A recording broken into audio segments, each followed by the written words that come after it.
All right, folks, welcome in to Pickaxe and Roll, brought to you by our good friends over at Superbook Sports. I'm your host, Ryan Blackburn, at NBA Blackburn on Twitter, part of the Mile High Sports Podcast Network, and I am excited to hang out with my producer here. He is Michael Ferrero of Mile High Sports. I know we've hung out with Michael before. Michael's always in the background. He's hanging out. I'm always referencing Michael in the music and things like that, and just making sure that all the production stuff is up. But we were questioning what to talk about tonight and decided, you know what?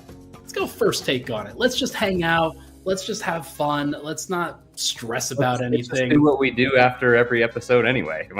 We always have these conversations. Yeah. This is our shooting the shit segment for Pickaxe and Roll. That's what I'm excited for sure. We've got a lot to potentially discuss here. There were some things that happened yesterday and today with the MVP discussion that we won't bring up just yet. We'll save that. We'll save that juicy stuff for later.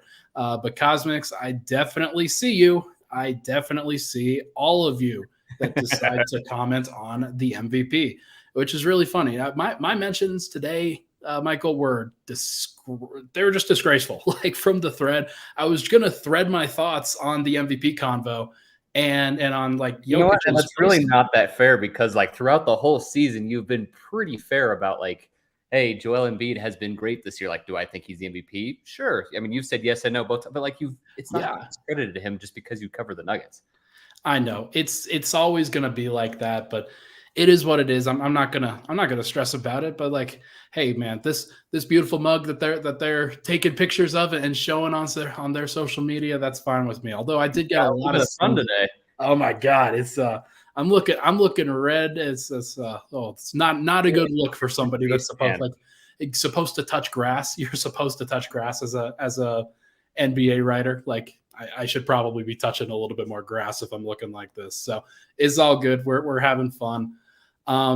First and foremost, like, how are you? I know that we always talk on the download. Not a lot of people are they're not up to date on what Michael's up to right now. But what you up to lately? How you feeling the series is going so far? I think this is everything that I wanted in the series, and I mean I have zero complaints about everything that we've seen. I'm excited.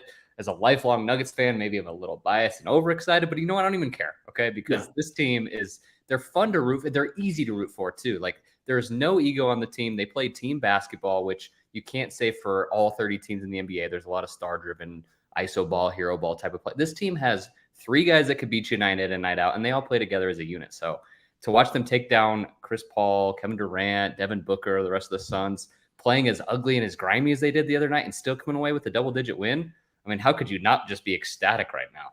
Ugly and grimy is such a great word. It's true. It was. I mean, it really was like 90s basketball game.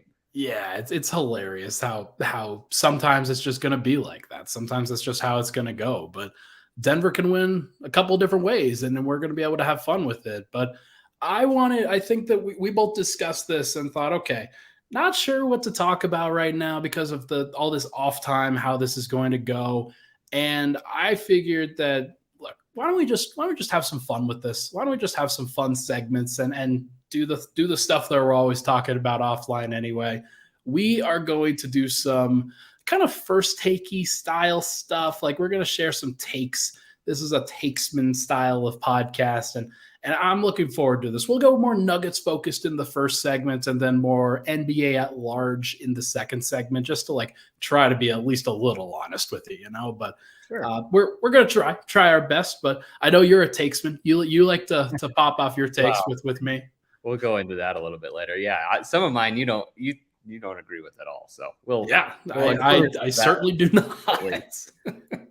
It's hilarious, man. But we're having fun here. We are going to enjoy it. Let's focus more on the Denver Nuggets to start, though. And let's start with, are the Nuggets the best team left in the playoff field so far? We've got 8 teams left, obviously. You've got the 4 East teams, the 4 West teams. In the Western Conference, let's just run through. You've got Denver up 2-0 on Phoenix. You've got the Warriors and the Lakers. Lakers up 1-0 in that. Eastern Conference, you've got Boston and Philly tied 1-1. And then in the other series, you've got a 1-1 tie, New York and Miami. So Where are you at with Denver right now? Are they the best team left in that field? This is a hard question to answer unbiasedly. I think, okay, trying to put the Nuggets fandom aside, I think they are. I mean, I just referenced it a couple of seconds ago. They have 3 guys that can legitimately get you 30 on any given night. Yeah. Nikola Jokić is the best player in basketball. I'm sorry. The MVP, great. Good job, Embiid. Congratulations. Somewhat deserving, sure. Like, I don't hate that it happened. I mean, I don't like how it came about. But, I mean, Jokić impacts the basketball game more than any player in the NBA. He can beat you with rebounds. He can pass. He can score when he needs to. He can get the ball in the post and just bully anyone that can try to guard him.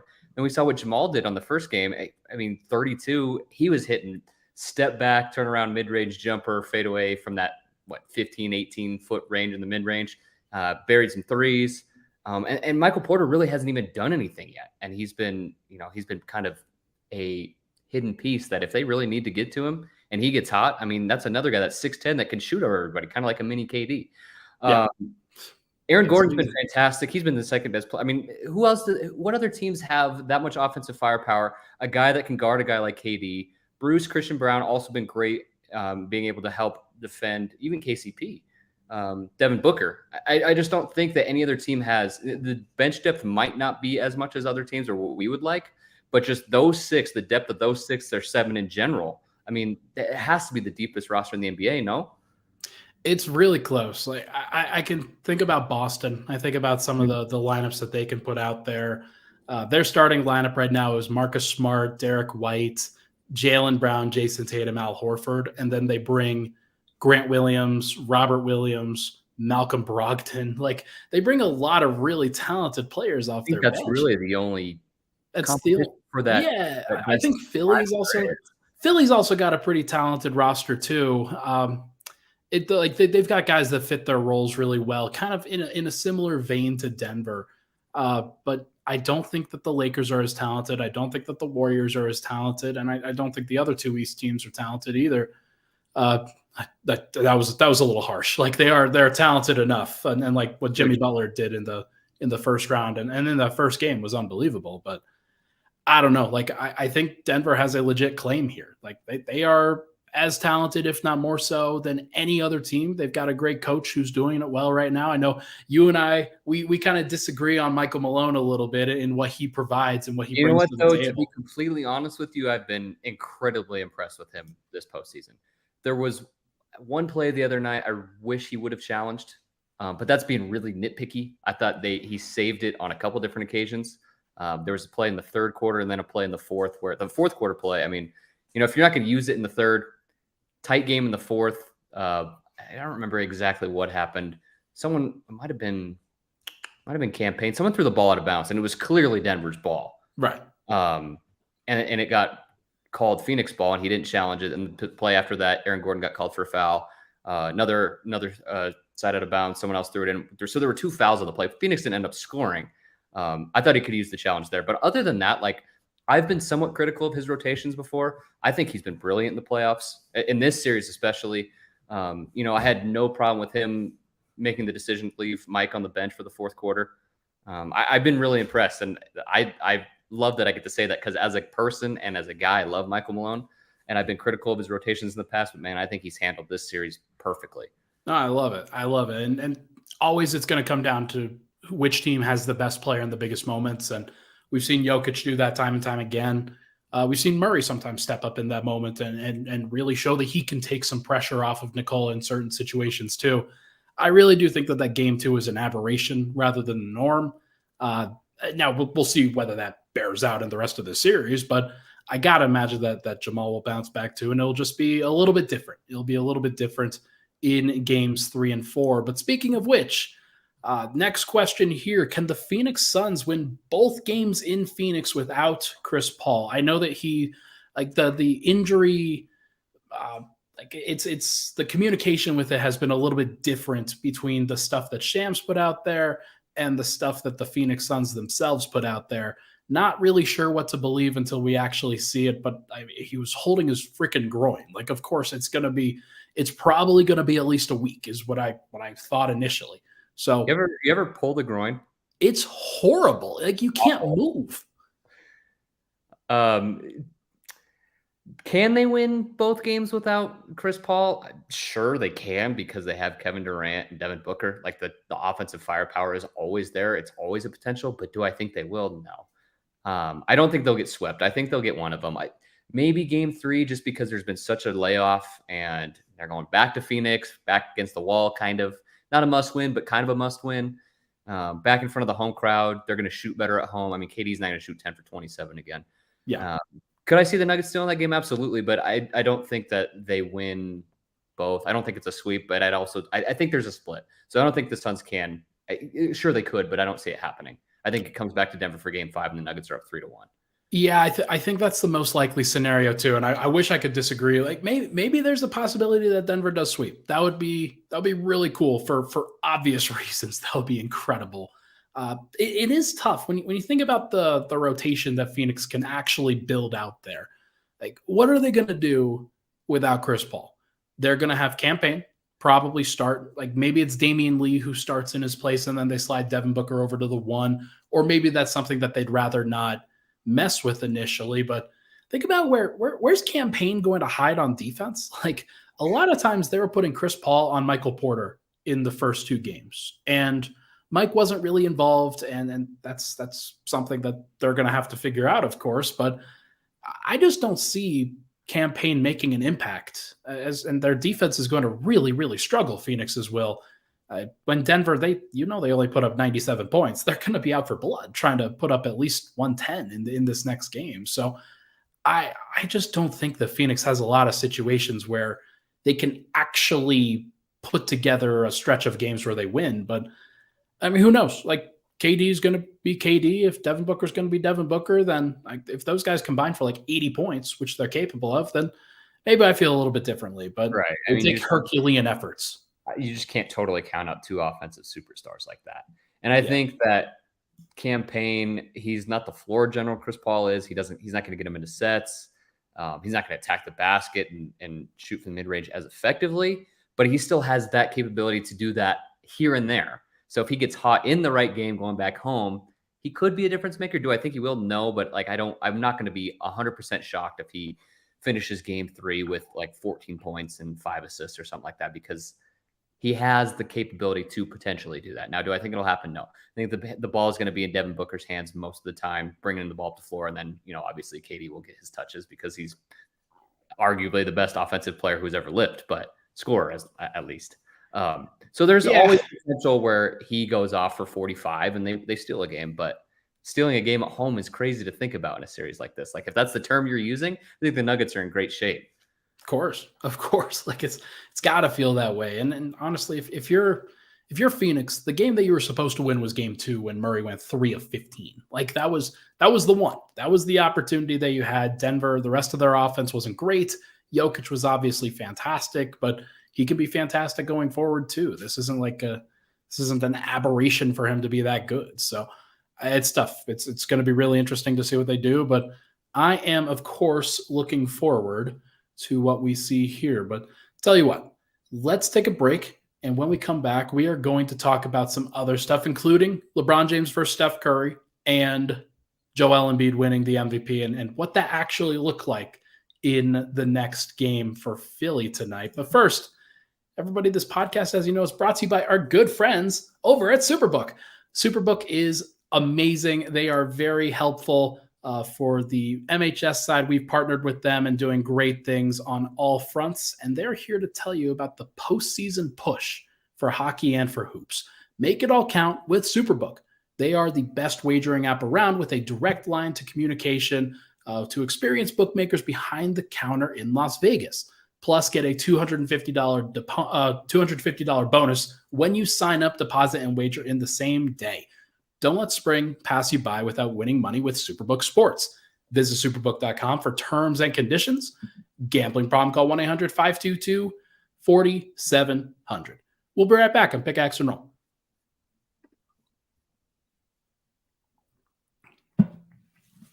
And we're back. Pickaxe and Roll. Ryan Blackburn here. Thank you so much, everybody, for tuning in. Michael is sitting in the co-captain's chair with me. Thank you so much for stopping by and hanging out in front of the camera as opposed to behind it. everybody make sure to go give this a like if you're in the chat. Really appreciate all y'all for supporting us and hanging out with us on this fine Wednesday night.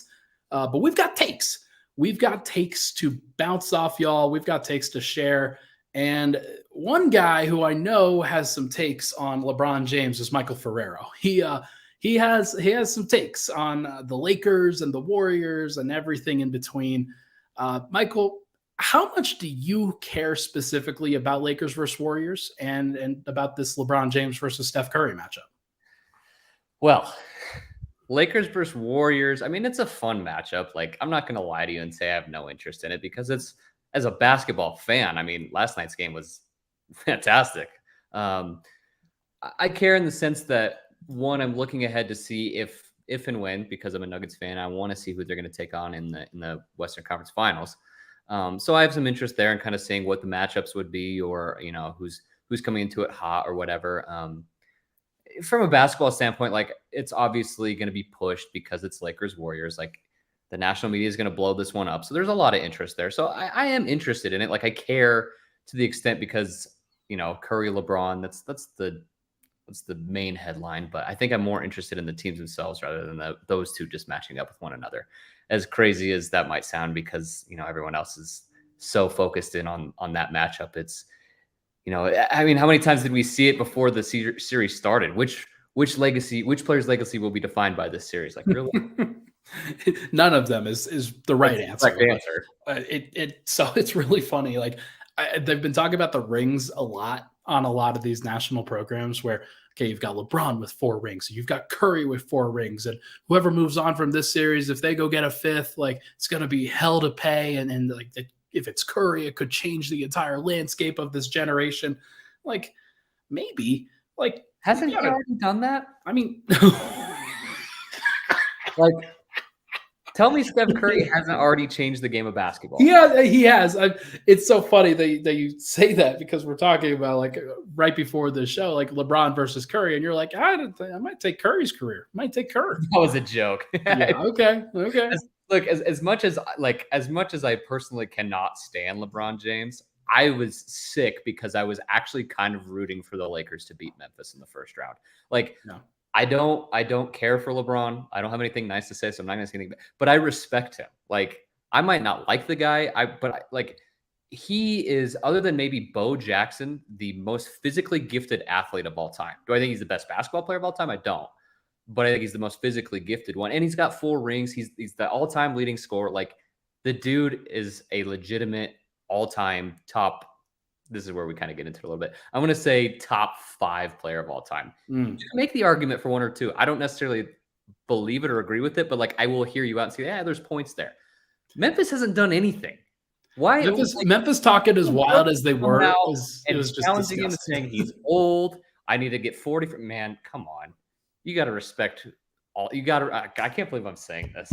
You have to respect his greatness. How can Dillon Brooks come out and say, "Man, this guy's washed"? He's got to put 40 on me. I don't notice. It's honestly not even. It's not even that. It's just like, okay, you got to respect the other person as a competitor across from you. Not like anything. Like, just have, like, moral decency, Dillon Brooks. Like, what are you doing, man? Like, there's a reason why Memphis has apparently kicked him to the curb, which I don't know if you saw that announcement. Was it Tuesday morning? Under no circumstances will they bring him back. That's absurd. Oh my God. Like, it was just, I don't think I've ever seen anything like that before in my life.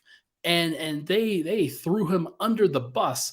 Let it be known that they probably should definitely have a little bit of a conversation about Ja, a little bit of a conversation about Jaren Jackson and the rest of their team and how it's built. But it is hilarious to see.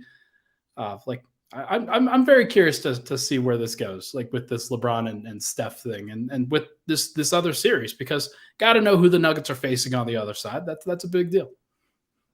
Yeah, I think that's the main intrigue here too. But it kind of is like, I think Swipa asked, I don't know if this was on your last episode with him or if we kind of talked after the show afterward. If he wins, if Steph does somehow, and I won't say it's not going to, but let's just say hypothetically they win another ring. Does that put him as the best point guard in the history of the NBA? It's, oh God. Like, I'm one of those guys that could have like Magic Johnson third all time. Just how I actually agree with that. That's where unbelievable he was. But 5 rings with the injuries that Curry faced at the beginning of his career and still dominating the NBA as in the way that he did, like it's not like Magic Johnson didn't also benefit from Kareem. Like when you talk about Steph and KD and things like that, like he got 2 of those rings, but if he gets 3 of them without KD, like that feels really big. That feels like a really big deal. So I think if he did get it, then that would completely upend the top 5. And I think you can make an argument that he's over LeBron. I personally wouldn't, but just because I think people forget how long LeBron James has been in the NBA. That's the part where you have to, gosh, man, you're making this make me give respect to LeBron show. I hate this, but that's really kind of where you have to give him his flowers. He's been so durable and so good for so long. Like, I mean, it's amazing. he's been doing it for 20 years. Yeah. The thing about Curry, though, you can't deny that he's revolutionized the game. Like, no one has ever shot the ball like him. Like, you have never in the history of the NBA had to pick up someone legitimately at the second he crosses half court. And he's done it, and he comes off every single screen. He doesn't ever stop moving. The dude doesn't get tired. Like, it's crazy what he's done. Now, is he more of a – well, I don't know. I mean, he's not a bad passer either. He's the greatest shooter who's ever lived. And I think that has to carry some merit into that conversation. 100%. If you had to, like, last one before we move on, if you had to pick from a Nuggets perspective, which team you would rather face in order to get to the finals, which one would it be? If you would have asked me this a month ago, I would have said the Lakers. Actually, probably since the All-Star break. I mean, they've played pretty well. I don't think they have the depth to compete. AD doesn't scare me all that much. I know he's a great player. I probably the Warriors, just because they've been so bad on the road. And I know they went and won a game 7 in Sacramento, but it took Steph dropping 50 for them to beat a team who hadn't been in the postseason in 17 years. So I'm going to say, man, do you really want to say that you want to bring? You know what? I want LeBron. I want LeBron. I'm going to say, let's go with the Lakers. I don't know. I think Golden State's really the only team that can really get hot. If they get hot from beyond the arc, there's really nothing you can do to stop that. The Lakers don't have a ton of shooters. If you wall up and you just keep people out of the paint, I don't think the Lakers can beat the Nuggets in a 7-game series. So I'm going to go with the Lakers.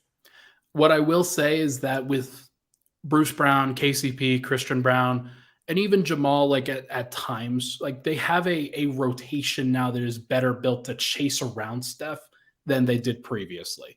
I think that definitely helps, but it's tough, man. Like both of those teams, I've gained more respect for the Lakers over the course of this playoff run for them. Like it took a while. I was very skeptical for a long time, but they have garnered some respect for sure.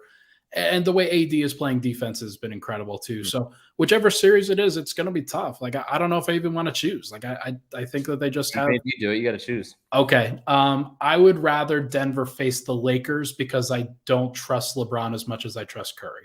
Right.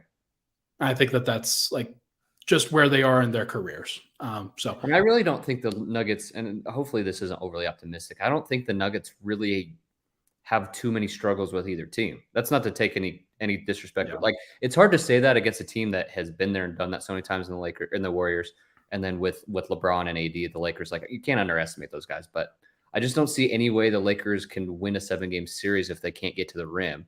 They just don't have the outside shooting to compete. And I think if you like I said, if you just pack the paint and wall up and let AD get 25, 30, let LeBron drive, and hopefully he doesn't get a favorable whistle all the time and keep him in the 20s. Like the two of them get 60, 70 points. I mean, that's fine. It's funny. We got two different comments here that I think are fascinating. Aaron says Warriors for the revenge factor. That's who he would want to play. And then Dr. Van Nostrand says would be nice to get revenge on the Lakers too. Both of these are revenge series. Like Denver's been eliminated by both of those teams in the last 3 years, and the one in the middle was the Suns. So this, like, it benefits Denver from any of those perspectives. So I think that's a fascinating wrinkle to this too. Okay, let's move on now. We've done some good work there. Now we got to talk about Philly. The question that I asked there was, do the Philadelphia 76ers have a chance versus the Boston Celtics?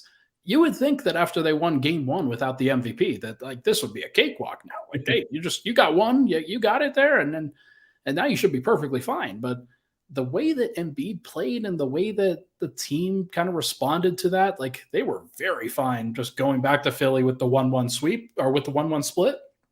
And I don't know how I feel about that. I don't know how I feel about it. In your voice there at all. Yeah, I mean, it's sometimes you just gotta see what's going on, Michael. That's the most important thing. The most important thing going on right now is that I think the Sixers might be better without their MVP.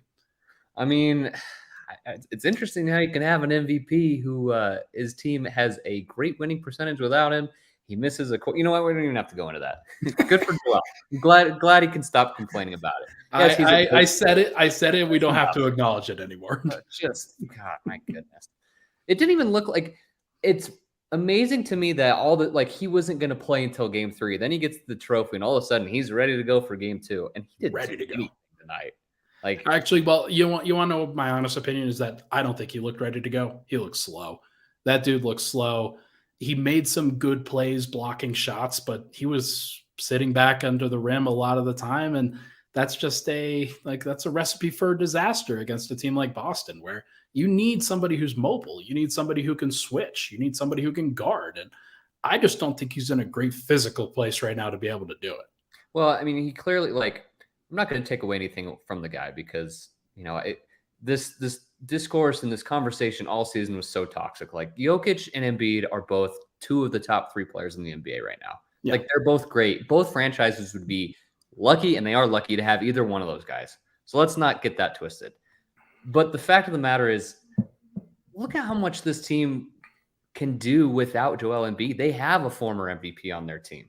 James Harden, good roster. In game 1. It's good. And tonight, Embiid comes back. Like you said, he looked a little slow. He wasn't ready to go. I think it was more of just a show like, oh, I'm the MVP. I'm going to come out and play. He had 15 points, and half of them were from the free throw line, which is, kind of normal for him. But that's neither here nor there. But he had 4 or 5 blocks, but he had 3 rebounds. A 7-footer grabbing 3 rebounds. Your MVP, 7-foot center grabbing 3 rebounds and a 36-point loss, 34-point loss. I mean, and it's not like there weren't a lot of rebounds to be had. Let me just look at the box score here. Boston only grabbed 8 offensive rebounds, so maybe that's part of it. But it's just not. It's not great, man. Like they had to cover for him. Like this Sixers team had to cover for him in a lot of ways, and they're not going to be able to do that the entire time. So I'm curious to see what it looks like. But yeah, we've got the chat here that they are not feeling the Embiid MVP, and I understand. And I posted about it today. I tried to post honest thoughts about it that I didn't think were very controversial, and somehow they were turned very controversial just in the way that Jokić definitely took his foot off the gas at the end of the season, and I didn't think that was a controversial thing, but Philly fans and some NBA fans did not like that because they think that I'm just standing for Jokić in this case. I criticize Jokić more than anybody locally. What are we doing here? What are we doing? It's very frustrating. I said it again. No. Michael makes fun of me for saying that all the time. I'm going to start making total or over underlines on how many times Ryan says, what are we doing per week? It started at 5.5. Oh my God. But no, it's just the thing that frustrates me the most is everyone's saying it came out a bunch of times. If Jokić hadn't won it the last 2 years, he would have won it this year going away. This was probably his best. Then vote for that. Who cares? That narrative and the other one of, Michael never won 3 in a row and Larry never won. It doesn't matter. You vote for who the best player was that season. And I think all the toxic conversation that came from the big national stations and, big former NBA players saying certain things that we don't even need to repeat on, but it influenced voters when it shouldn't have. And all of a sudden this became a popularity contest, whine for the award. If you thought Embiid was the better player, then vote for that. If you thought Jokić was, that's it. I'm not saying that Embiid didn't deserve it because sure, he had 33 and 10. That's great. It's his turn. It's not Jokic's turn. It's not Jokic's turn anymore. Just make it about hey, this is the most deserving player. Here's why. Here's how I am going to explain this. And it just was never about that for so much of this year. And I keep going back to Kendrick Perkins and how he turned that into something that it should not have been. No. And it was very disappointing to see. It was very disappointing to have to read that and to have to cover that like for this entire time. I've got to talk to these guys, and like we had to ask Nikola Jokić about stat padding, and he heard about all the racist comments. Like there was a lot of this shit that turned it personal. It became something other than basketball, and it should never be that. Yeah. I don't know how you can look at a guy and say he should have won the MVP had he not won in the past, or Kendrick Perkins coming out with the crazy racial takes. Like the dude nearly averaged a triple-double. He's a center. If he was really, really stat padding, I don't think he finishes the season with 9.8 assists per game. I really don't. He finished 12 total assists shy. There's no way he would have gone shy. No way. Exactly. You were that close. You would purposely pat. Like it's absurd. So great for Embiid. I'm glad the conversation's over, so we don't ever have to hear about it again, where he deserves when it's his turn. He had a great season. That's fine. Jokić, to me, if I had a vote, not because I'm a Nuggets fan, I thought he had the better season. That's all it is. That's all it should ever come down to. And that's all it ever should be about. But it wasn't this year because the criteria changed, because that's just how it goes. But is what it is. Tell you what, folks, let's wrap up with one more question, and then we're actually going to get out of here a little bit earlier. Not as much content for today, but we had some fun with this particular discussion. This was good. Last one here. What do you think? We've got the 4 other teams in the Eastern Conference. What do you think is the best NBA Finals matchup from a Nuggets perspective? And you could take that any number of different ways. I'm very curious to see which way you go. Realistically, or I think if any of those teams, based off of, that one of Miami or New York is going to the Eastern Conference Finals, that. You can guarantee that. Pen that in. And you also know that if you're in the Final Four, there's no reason why you can't be in the Final Two. Miami proved that in the bubble back in 2020. Interesting. I mean, to be honest, I think the Knicks would be the team that I would want the Nuggets to match up with the most over Miami. Miami was worse in this regular season, but I think they have a better coach. I think they have a better superstar. And I think that the Nuggets have just always, in the last 4 or 5 years, have played very well against New York. I don't think they have anybody that can guard Jokić. I don't think they have anybody that could guard MPJ. A couple of the guards could make it a little bit difficult for Murray, but I really don't see them presenting a problem for him either.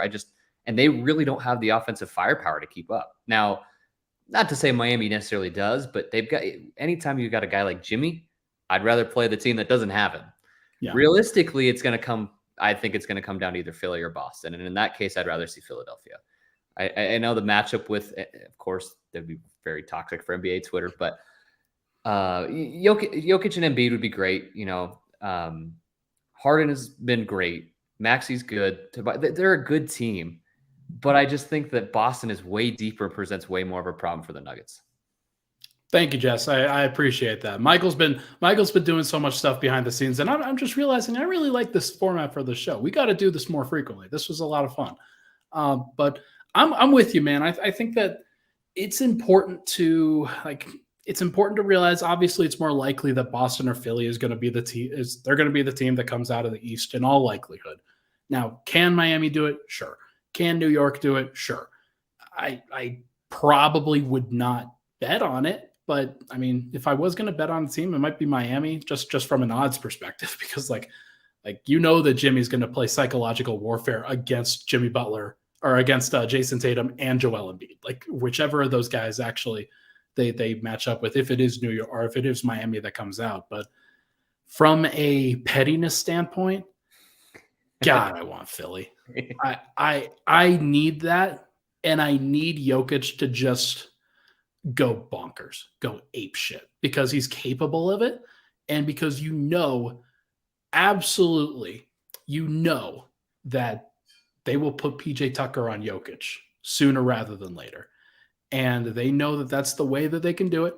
It's the only way they're going to be able to guard Denver. And they're not even going to be able to really guard Denver if Aaron Gordon plays the way that he was playing, or if Jokić, frankly, plays the way that he was playing. In Denver, they've got so much capability to be able to match up with that style now that it's not something that you fear. Well, and let's not forget too that the matchup that they played each other in Philly Denver blew a huge lead. Like, not taking anything away from Philly. Embiid played great, and that's kind of what drove the narrative before he ducked him here. But I just don't see that happening in a finals matchup. Like, I think the team has grown. I think Michael Malone has grown, and I don't think they looked like the better team for 33 minutes of that game.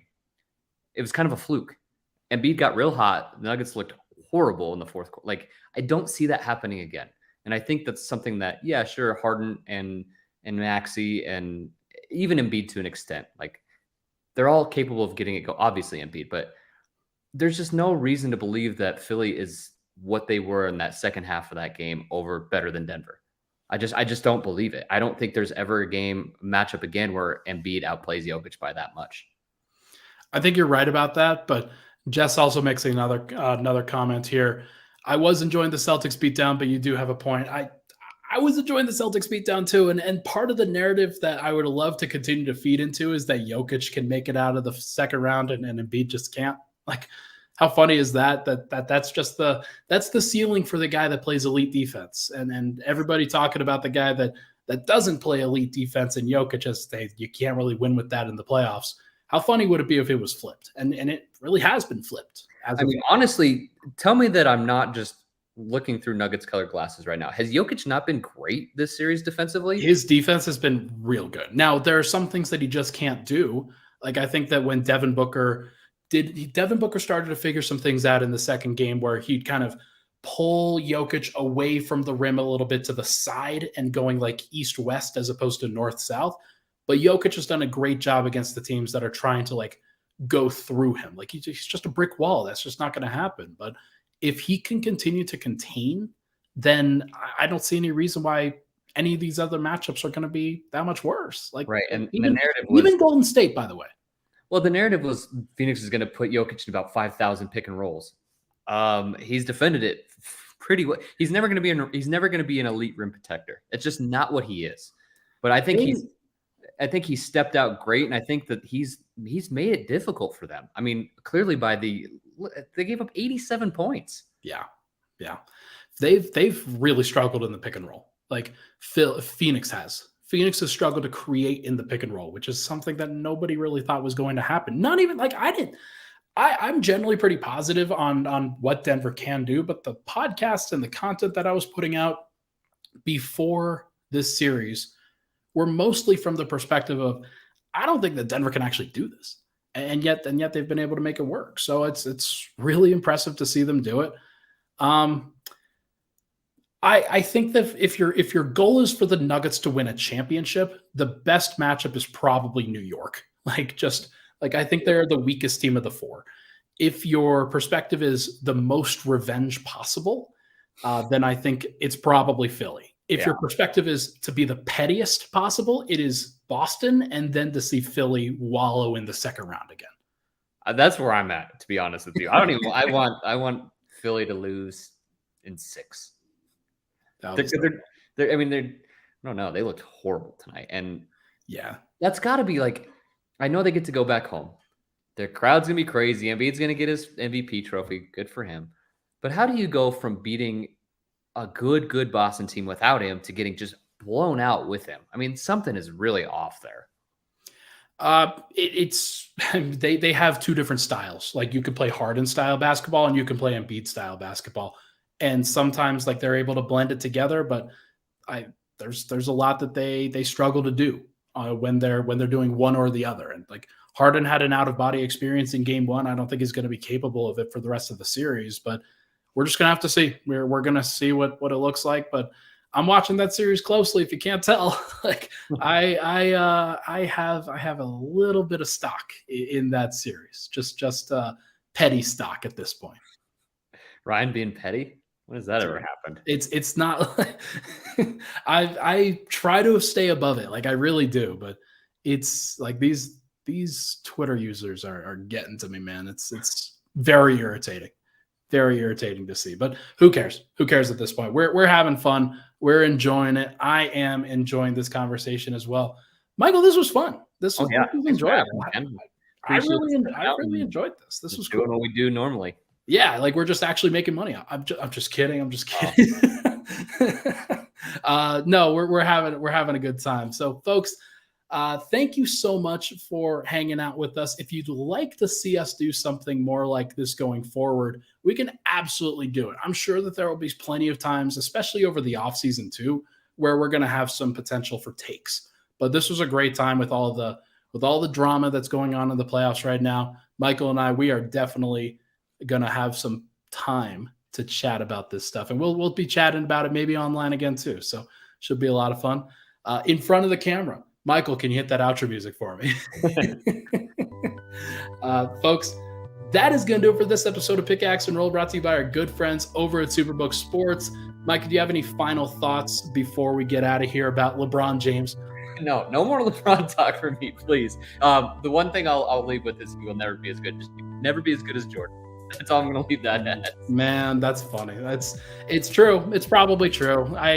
He's my GOAT because of this generation, because I never got to watch Jordan play. Jordan was, I was born after Jordan played, basically. So it is what it is. But we're having a good time. Everybody, hit that like button on the way out if you can. Really appreciate all the love and support on the show. For Michael and for me over here, thank you so much. We will talk to you guys tomorrow.